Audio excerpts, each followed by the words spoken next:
Hi everybody, my name's Katie, and today I'm going to be talking about the kinds of things you'll find in the Stephen King genre resource. So, King is an incredibly prolific author who has written somewhere in the neighborhood of 87 books. He's been having things published since 1974, with his first success, which was Carrie. And Carrie was actually a novel that Stephen King threw away in the trash. Like, he got a chapter or two into it and he decided that it wasn't worth it and he threw it away. And it was his wife who fished it out of the trash and read it and said that he had something there and encouraged him to take another look at it.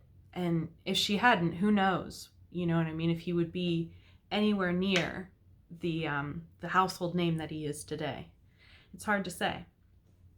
But there are a lot of recurring themes in his novels. Some of them are more mature content-wise, but some of them are more receptive for younger audiences, like coming of age and standing up to bullies and the victory of the underdog. Some of the more mature novels have themes surrounding alcoholism, abuse, and then of course there's a lot of different themes about writing and characters about writing. So in this genre resource, we were able to cover 13 of King's novels, which, as I have already said, basically barely scratches the surface of his body of work, but I think it gives you a good idea of the range of topics that he's written about, because we all tend to associate Stephen King with just horror, but the thing is, he's written a lot of really great dramas, he's written a lot of really great fantasy novels, so there's a lot more to Stephen King than just super scary, spooky stuff. So, some of the books that we covered in our genre resource were The Eyes of the Dragon, which was King's fantasy novel, which was somewhat, not well received. But we included it in this resource, and I believe that it's a good example of a novel that could be used to teach plot and theme to middle schoolers, 7th and 8th graders. I think it would kind of be in their wheelhouse, because it's about brothers and magic and fantasy, and the plot isn't excessively complicated or circular or anything. I think it's the kind of thing that kids that age could respond to. And we actually tried to organize this in order of what grades the books would be appropriate for the most part, except for the Green Mile series, which goes in order of those series of books. So after The Eyes of the Dragon, we'd suggest Teaching the Body, which could be good for, either 8th or 9th graders, because it has a lot of strong friendship, defeating obstacles theme, and a strong coming of age theme. And I think that's really interesting. And The Body is also a really good one to do like a multi-text comparison, where you would look at the movie Stand By Me and compare it with the text, and then see, what's the same and what's different. So that's always a fun class activity.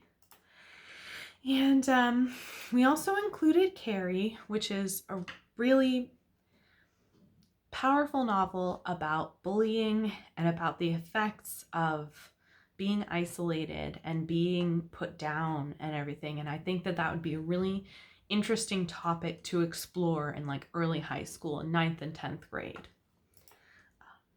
We also talked about the Green Mile series, which has a lot of really, really strong topics and themes that would go really far to be like discussed in class, because it brings up questions about the morality of the death penalty, of the corruption in the police system, which is also a relevant theme in Rita Hayworth and Shawshank Redemption, which is also included in this resource.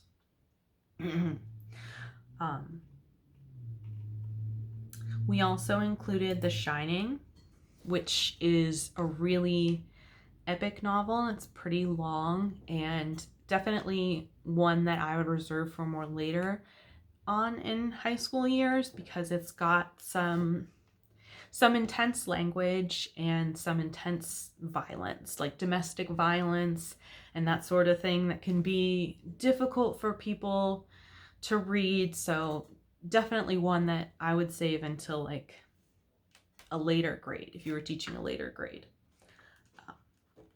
And then we also included Dolores Claiborne, which is another one that has themes of domestic violence and family abuses within the family, and there's also murder. And that one's actually one that doesn't really include any supernatural elements. Anything that's horrifying in that one is every day.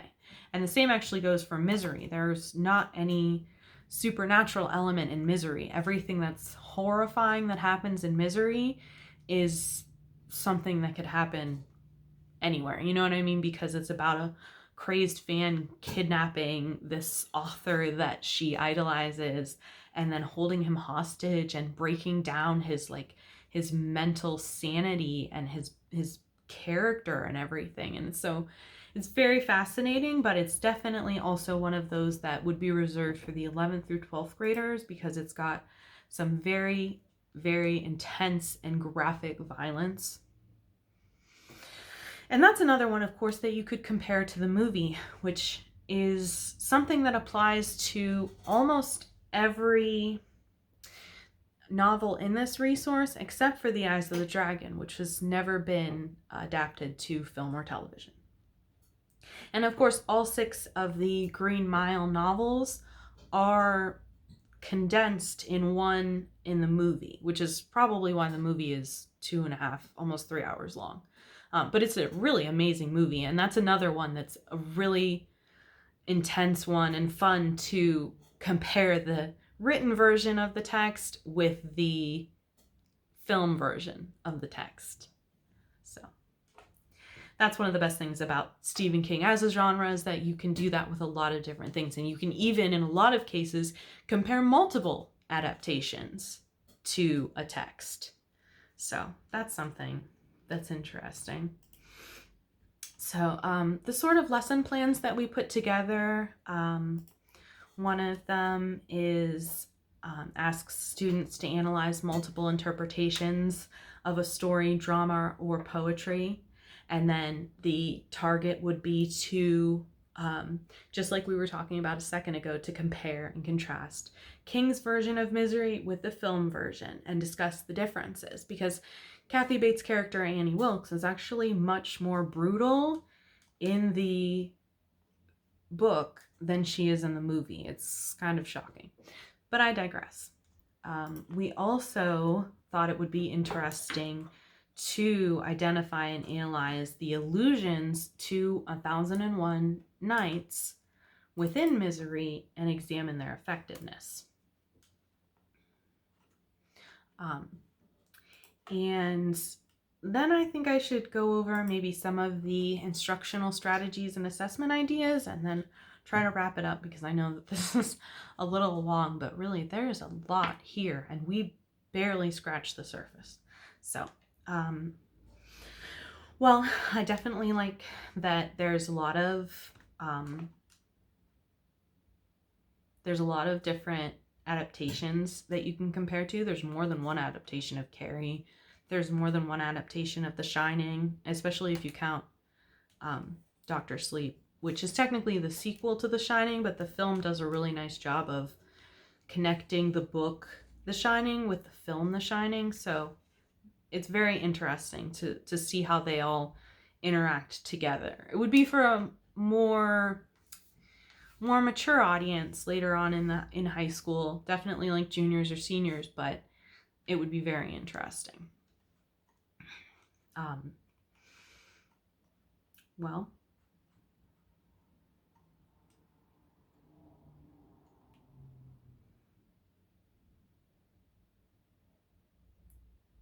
And I think that there are a lot of examples of controversial topics within these novels that could easily start a real world discussion about racism, about bullying, about abuse, about substance abuse.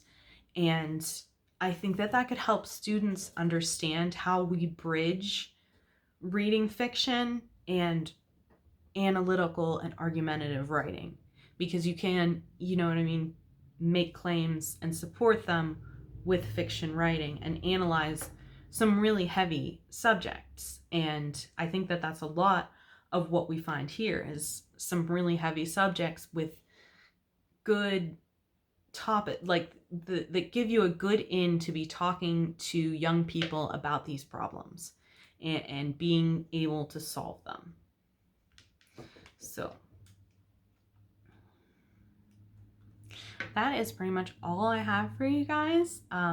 There is more in the resource, more with like lesson plans, a couple more instructional strategies, and then more in depth about the books. So I hope that you guys check it out, and I really hope that you like it. Thank you for watching my video. Have a good day.